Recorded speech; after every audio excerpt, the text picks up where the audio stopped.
ഏറ്റവും സ്നേഹം നിറഞ്ഞവരെ, ചാലക്കുടി പള്ളി വികാരിയായ ഞാൻ ഒരു പ്രത്യേക ലക്ഷ്യത്തോടു കൂടിയാണ് ഈ ഒരു വീഡിയോ ചെയ്യുന്നത്. ഈ ദിവസങ്ങളിൽ ചാലക്കുടിയിൽ നടക്കുന്ന ഒരു കൺവെൻഷനുമായി ബന്ധപ്പെട്ട് നമ്മുടെ കത്തോലിക്ക ഭവനങ്ങളിലേക്ക് ഒത്തിരിയേറെ സന്നദ്ധ പ്രവർത്തകർ എത്തിച്ചേരുകയും ആ കൺവെൻഷനിലേക്ക് ആളുകളെ ആകർഷിക്കുകയും ചെയ്യുന്നതായിട്ട് മനസ്സിലാക്കാൻ കഴിഞ്ഞു. ഏതാനും ചിലർ എൻ്റെ അടുക്കൽ വരികയും ഈ ഒരു കൺവെൻഷനിലേക്ക് പോകാനുള്ള അനുവാദമുണ്ടോ എന്ന് ചോദിക്കുകയും ചെയ്തൊരു പശ്ചാത്തലത്തിലാണ് ഇത്തരമൊരു വീഡിയോ ഞാൻ ചെയ്യുന്നത്.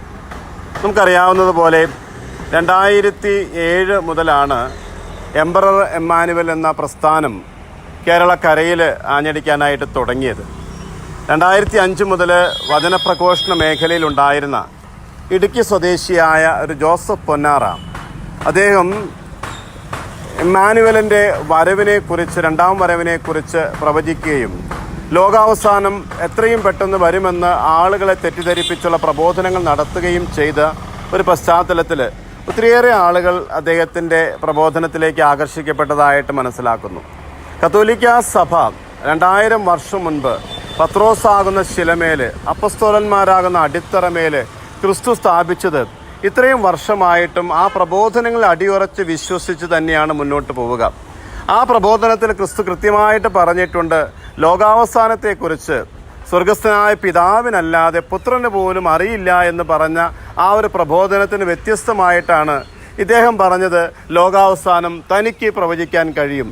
2010 2012 ലോകം അവസാനിക്കുമെന്ന് പറഞ്ഞ് ഒത്തിരിയേറെ ആളുകളെ തെറ്റിദ്ധരിപ്പിച്ച് ഈ വിശ്വാസത്തിലേക്ക് അദ്ദേഹം നയിച്ചു. ഇന്ന് എന്നോടൊപ്പം ചാലക്കുടി ഇടവകയിൽ തന്നെയുള്ള അഡ്വക്കേറ്റ് സിറിയക് വർഗീസ് കല്ലേലി എൻ്റെ കൂടെയുണ്ട്. അദ്ദേഹമായിരുന്നു 2007 മുതൽ 2013 വരെയുള്ള കാലയളവിൽ ഈ എംപറർ എമ്മാനുവൽ ട്രസ്റ്റിൻ്റെ സെക്രട്ടറി ആയിട്ട് പ്രവർത്തിച്ചത്. അദ്ദേഹത്തിൻ്റെ ഭവനത്തിൻ്റെ മുകളിലാണ് ഈ എംപറർ എമ്മാനുവൽ ട്രസ്റ്റ് ആദ്യമായിട്ട് വചനപ്രഘോഷണം നടത്തിയത്. അദ്ദേഹം 2013 ആ പ്രസ്ഥാനത്തിൻ്റെ കള്ളത്തരങ്ങളും പൊള്ളത്തരങ്ങളും തെറ്റായ വഴികളും കണ്ടപ്പോൾ അതിൽ നിന്ന് പുറത്തിറങ്ങി സ്വതന്ത്രമായി കത്തോലിക്ക സഭയിലേക്ക് വരാനുള്ള ആഗ്രഹം പ്രകടിപ്പിച്ച് കത്തോലിക്ക വിശ്വാസത്തിൽ ജീവിക്കുന്ന ആ ഒരു വക്കീലാണ് ഇന്ന് നമ്മളോടൊപ്പം സംസാരിക്കുന്നത്. നമുക്ക് വക്കീലിനെ ശ്രവിക്കാം. ചാലക്കുടി പള്ളി വികാരിയായ ഞാൻ ഈ വീഡിയോ ചെയ്യുന്നത് ഒരു പ്രത്യേക ലക്ഷ്യത്തോടു കൂടിയാണ്. എംപറർ എമ്മാനുവൽ സെക്ട് അംഗങ്ങൾ ഈ ഇടവകയുടെ പരിധിക്കുള്ളിലുള്ള ഭവനങ്ങളിൽ ചെന്ന് ഇവിടെ നടക്കുന്ന ഒരു കൺവെൻഷനിലേക്ക് അവരെ ക്ഷണിക്കുന്നതായിട്ട് അറിയാൻ കഴിഞ്ഞു. കത്തോലിക്ക വിശ്വാസത്തിൽ വളരുന്ന ഈ ഇടവക സമൂഹത്തെ ശരിയും തെറ്റും ഏതാണെന്ന് പഠിപ്പിക്കേണ്ട ധാർമ്മിക ഉത്തരവാദിത്വമുള്ള വികാരി എന്ന നിലയിൽ ഈ ഒരു സഖ്യത്തെക്കുറിച്ച് അവരെ ഒന്ന് മനസ്സിലാക്കി കൊടുക്കാൻ ഈ ഒരു ചെറിയ വീഡിയോയിലൂടെ ഞാൻ ശ്രമിക്കുകയാണ്.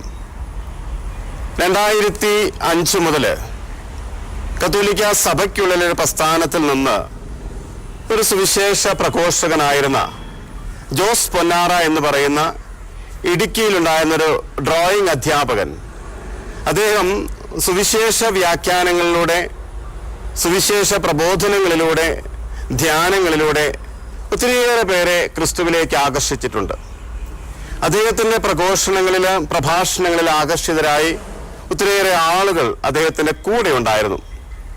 2007 ഈ ഒരു പ്രസ്ഥാനം ഈ രീതിയിൽ ആരംഭിക്കുമ്പോൾ ആ പ്രസ്ഥാനത്തിൻ്റെ സെക്രട്ടറി ആയിരുന്ന അഡ്വക്കേറ്റ് സിറിയക് വർഗീസ് ആണ് എൻ്റെ കൂടെ ഈ സമയത്ത് ഇവിടെയുള്ളത്. എംപറർ എമ്മാനുവൽ പ്രസ്ഥാനം ആരംഭിച്ചത് ഇദ്ദേഹത്തിൻ്റെ ഈ ഭവനത്തിൻ്റെ മുകളിലായിരുന്നു എന്നാണ് സിറിയക് വക്കീൽ എന്നോട് പറഞ്ഞത്. വക്കീലെ, എനിക്കറിയാനുള്ളത്, എന്തുകൊണ്ടാണ് പിന്നീട് വക്കീല് ആ ഒരു പ്രസ്ഥാനത്തിൻ്റെ സെക്രട്ടറി സ്ഥാനത്ത് നിന്ന് മാറി അതിൽ നിന്ന് 2013 കത്തോലിക്ക സഭയിലേക്ക് തിരിച്ചു വരാനുണ്ടായ സാഹചര്യം ഒന്ന് പ്രേക്ഷകർക്ക് വേണ്ടി ഒന്ന് വിശദീകരിക്കാവോ? അത് ട്രെയിൻ പാളം തെറ്റി പോകണമെന്ന് മനസ്സിലായ ട്രെയിനിങ്ങിന് രക്ഷണം നോക്കില്ലേ, അത് പാളം തെറ്റി, അതും താളം തെറ്റി, പിന്നെ വളം തെറ്റി, ഉറപ്പാ. അപ്പോൾ എവിടെയും ഇടിച്ച് നിൽക്കാതെ മറന്നു നിൽക്കുന്ന ഉറപ്പാണ് പുറത്തുനിന്ന് അദ്ദേഹം ചെയ്യും, ഉറപ്പാ.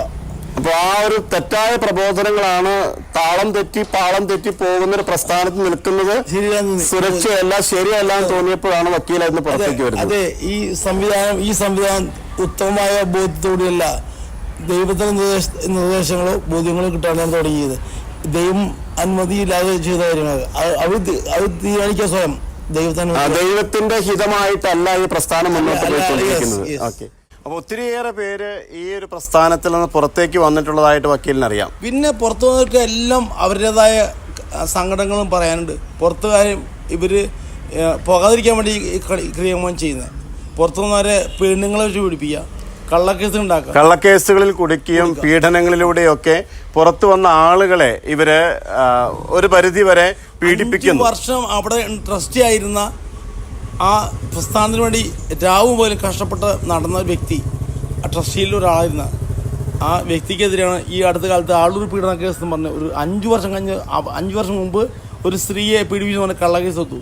സുപ്രീം കോടതിയും ദൈവവും ഉള്ളതുകൊണ്ട് ഞങ്ങൾ സുഖമായിട്ട് ഒരുക്കുന്നു. ഇവർ ഈ ലോകത്തിൽ തന്നെ അറിയപ്പെട്ട വക്കീലിനൊക്കെ വെച്ച് എന്താ കാര്യം, ഞങ്ങൾക്ക് ജാമ്യം കിട്ടി, ആ മനുഷ്യൻ പുറത്തു വന്നു. 100% ആ റേപ്പ് കേസ് കള്ളക്കേസ് വിടുമ്പോൾ ഞാൻ വക്കീലിനെ കഴിഞ്ഞ് 35 വർഷം അനുഭവം പറയുന്നു. അനുഭവം കൊണ്ട് ആ കള്ളക്കേസാ ഒരു തെളിവുകളില്ല, വെറുതെ ഉണ്ടാക്കിയത്. അതുപോലെയാണ് എല്ലാ കേസുകളും.